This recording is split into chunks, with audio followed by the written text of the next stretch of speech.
नमस्कार मंडळी. तर आज आम्ही सगळेजण आलो देवदर्शनाला श्री मोठा देवी मंदिर इथे. आमची सुनबाई आहे, आम्हाला मोठा देवीचं आहे तिचं माहेर, आणि तिच्या वडिलांच्या इथे देवीच्या जागरण गोंधळाचा कार्यक्रम होता आणि त्या सगळ्यांनी आम्हाला इतकं आमंत्रण दिलं की तुम्ही आलंच पाहिजे. तर मग आम्ही पण म्हटलं आम्हाला मोठा देवीचं दर्शन घेण्याची इच्छा होतीच. तर चला आता आपण आहे ना देवीच्या दर्शनाला जाऊन येऊ आणि त्यांच्या जागरण गोंधळाच्या कार्यक्रमाला हजेरी लावू.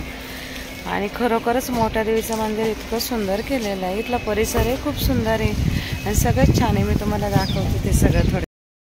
हे बघा, हे मंदिराच्या इथे आम्ही आता वरती आहे, मोठा देवी मंदिराजवळ वरती उभं आहे.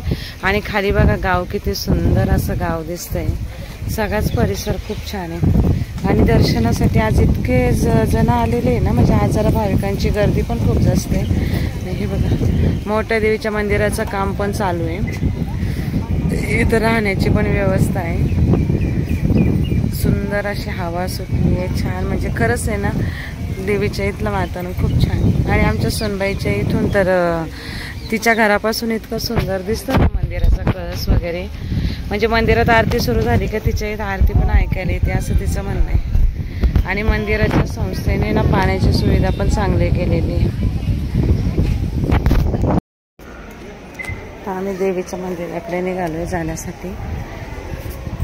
आणि खरंच ना इतकं सुंदर मंदिर आहे आणि खूप मोठ्या जागेवर आहे मंदिर, असं नाही का. खूपच सुंदर, खूप मोठा परिसर आहे हा गडावर.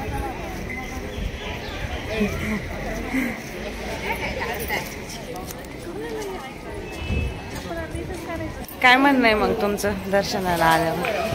खूपच छान आहे. मोठ्या देवीचं मंदिर वाटल्यासारखं आहे आणि असं छान आहे ना. तिला हो देवीच्या बोलावण्याने आलो आणि इच्छा होती देवीच्या दर्शनाला येण्याची, यायचं हो. आणि मग देवीने बोलावलं देवीच्या मंदिराबद्दल.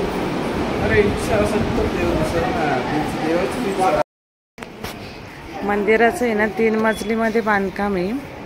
आणि हे बघा, मस्त असे सोलर वगैरे पण बसवलेले आहे. वरती गडावर आहे ना, म्हणजे थंड पाणी पिण्याची सोय आहे. खाली 2 वेळेचं भोजनाची सोय आहे, राहण्याची सोय आहे. म्हणजे असं खरंच खूप सुंदर अशी. आणि इथून अख्खं गाव दिसतं गडावरून, खूप सुंदर असं छान.